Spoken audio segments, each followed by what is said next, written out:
So, was it the best bug out vehicle of its day? Let's find out. We're going to take this on a bit of an adventure today. This is its first real test since I built it. I've got the brand new saddlebag by Giant Loop. I've done a whole bunch of work to this bike. Really keen to get out and about. I've got it fully loaded full of my camping gear. Just set for a one-nighter. Spend the night out on the cliffs. Hopefully I can get in there and it's not too gnarly for the old beast. Basically, just want to test this setup, see how capable this bike is. I know how capable it is without the weight, but see how it is as an adventure bike, because I have some big plans, some big future ideas with this bike, big trips in mind. And yeah, this is just a nice little teaser, a nice little taste, and definitely a test. There it is, the Giant Loop saddlebag. Fits up really well. I'm surprised how rigid it is and how well it sits on the bike. But yeah, pleased with it so far. Haven't yet to ride it, so we shall see. This isn't a review in any way, but I'll definitely tell you if it's good or terrible. But yeah, keen. Got a little Suzuki DR windshield on there as well. Hopefully helps me out. But yeah, let's go, guys. Let's get amongst it and enjoy this beautiful day. Alrighty guys, whilst we head out to this beautiful camp spot, we're going to talk about what is a bug out vehicle, what defines a good one. We're going to talk about weight, range, cruising speed, accessibility to parts as well, reliability, aura, capability, and how versatile is it. There's obviously a lot of strong competitors in the 90s, and there's a lot of strong modern competitors as well. But yeah, today we're just going to talk about the 90s competitors.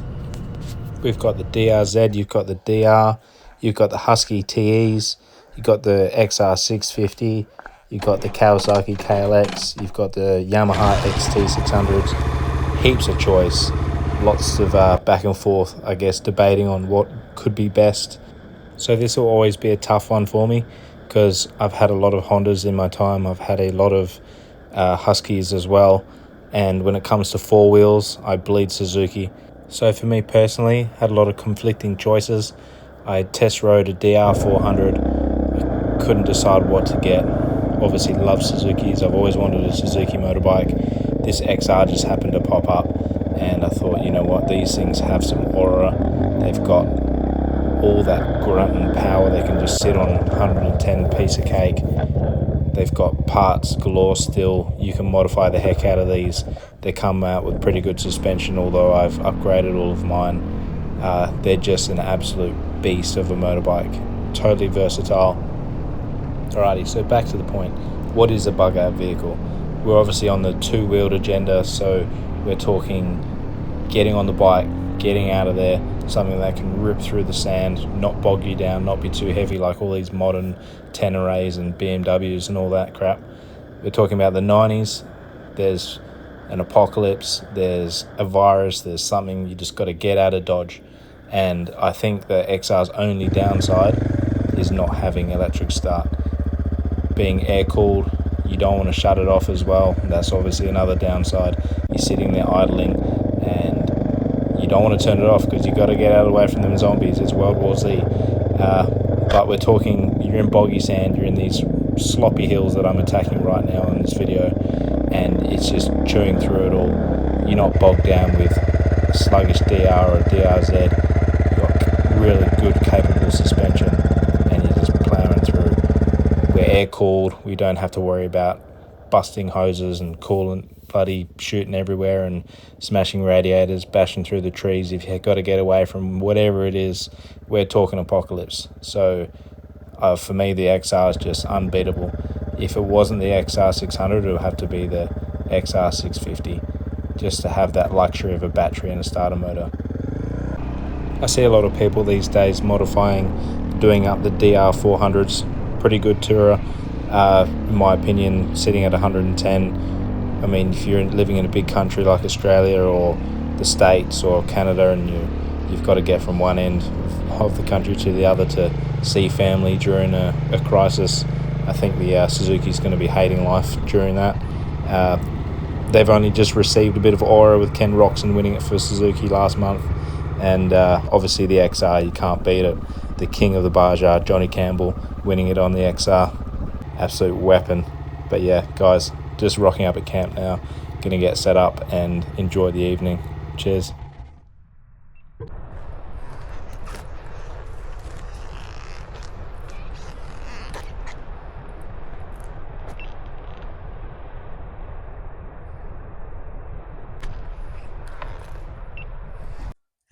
Well, what a journey that was getting out here.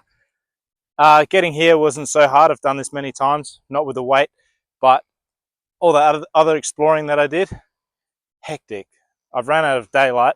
I haven't got much time to set up, but what a beautiful spot to spend the night. I've got some flat ground here, ripper, but priorities, I've just gotten here, probably shaken, not stirred.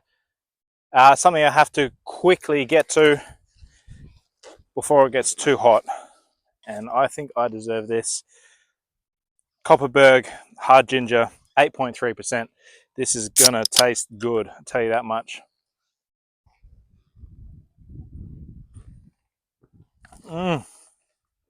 How good. Already tripping. So, don't mind the squeaky boots. What a scene. What a setup. It at the least. It is an absolute beast. Like, it just chews second gear, third gear through the sand. I mean, it's a pig to handle with all this weight in the boggy sand. This place is known for boggy sand, so this whole coastline, I mean, it's West Australia in a nutshell. But as you can see in some of that footage, I was all over the place, but in the moderate sand, it's fine. You can just fang it in third. But yeah, loved every bit of it. I only dropped it once, which I'm pretty proud of. Fought it the whole way. Definitely could do some tweaking on the steering stabilizer and suspension, but what a rig. What a rig. So happy to be here. Gonna set up tent around here. Get some food on the go. Got a bit of a delicious meal to show you guys. Something extremely simple. But yeah, guys, happy to be here. And I brought some thongs because we all know how good it is getting rid of the boots after a bit of riding. I cannot get over how nice this spot is.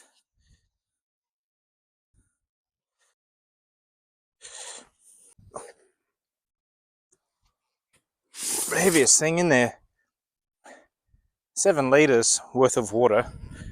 I definitely brought too much, but for emergency's sake, it's always good to have more water because hydration is sexy. Something I learned from my tour guide when I was touring Europe. So here's my 2-man tent, even though I'm just El Solo. It's gonna hold my clothing and stuff, keep it all dry and whatnot, keep the bugs out of it. Haven't used this thing in about 10 years, so I'm hoping it isn't moldy. And I'm hoping I can get some pegs in the ground. Yeah. Oh no. There's a peg bag. That's not a good start.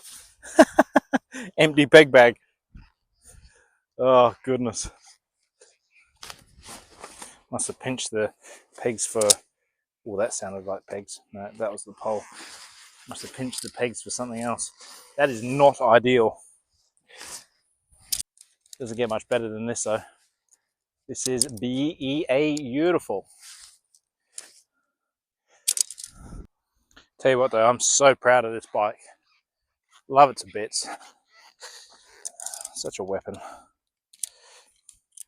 I knew I should have opened this tent before I left. I was going to do it. I was like, I'm running out of time, running out of daylight. Need to start moving. A couple of big boulders should do the trick. Yes, it's freestanding. Just requires a few rocks. Cool's that. Got the better of me. I bought some sand pegs. I was like, I don't know if I'm sand camping or what. No plan. So I was like, I'll buy these sand pegs. And I didn't even pack them. Silly boy. Lucky there's an abundance of boulders around. There we have it. My 20-year-old tent. What a scene. Yes, it is freestanding. you just need to pack a whole bunch of rocks. So let's talk about the XR. You might say it wasn't the best bug out vehicle of 1990 because there was the DR. I think the XR650s came in with push button start, and when you're getting chased by a zombie in an apocalypse, you want to be able to just hit a button and move on. But my XR is pretty easy to start sometimes. And you've got no battery. How are you going to charge your things? This is heavily overkill for one night's camping, but it was this or something too small. So perfect for 7 nights. Got this from King's, which is Chinese, but very big in Australia. It's got all the outputs. It's actually massive. Got a torch on the end of it. But yeah, got all the outputs. It's going to charge all my camera gear and my phone many times. 12 amp hours, which is huge for this sort of lightweight camping. But yeah, the XR may not be the best bug out motorbike in your opinion, but in my opinion, it's a hell of a lot more nimble than a DR. It's got more power than a DR. The suspension is better than a DR. You can do just as much to these as you can a DR. I mean, I'm a Suzuki fanatic, and dare I say it, I would prefer one of these over a DR. I just don't think I could handle 400 cc's. I don't think it'd be enough to keep me happy. And this thing just looks insane as well. I think this is one of those worldwide agreements that there is no better feeling than this. Not socks and thongs. Taking these damn boots off. It hasn't even been a big day's riding. It's just been enough riding.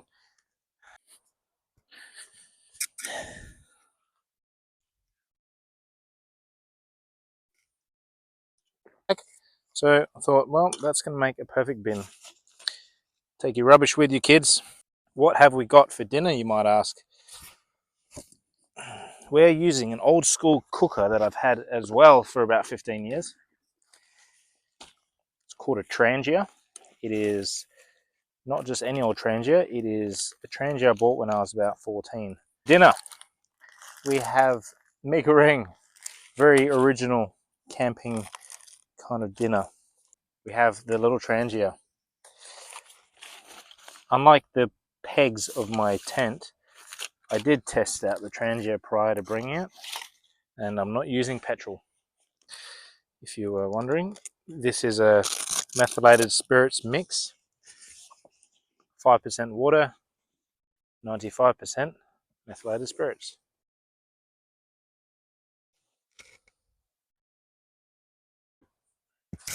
So it's not that cold. There's just a lot of mozzies out right now. Well, I'm keen for dinner. I have another little treat in here. Look at that. How good. I'm not a raging alcoholic. Just don't mind a bevy, especially in these sorts of environments and experiences. It just feels right. Screwball peanut butter. Very nice. So, very basic setup, but that's what survived all that riding. We've got 2 eggs in our mee goreng cooking away. Very excited to eat this. Had to get a little fire going because the mozzies were relentless. But yeah, very simple setup.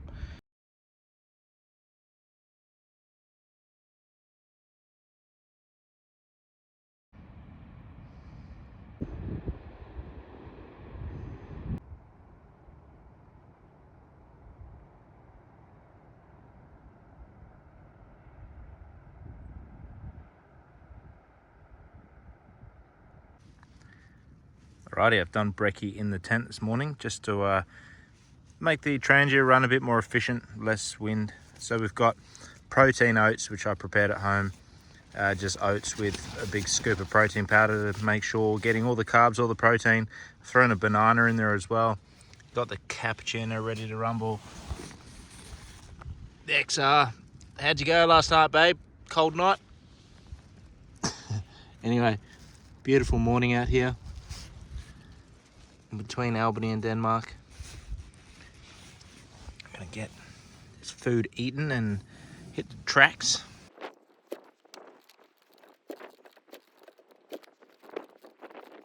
Oh, the on switch. Fuck.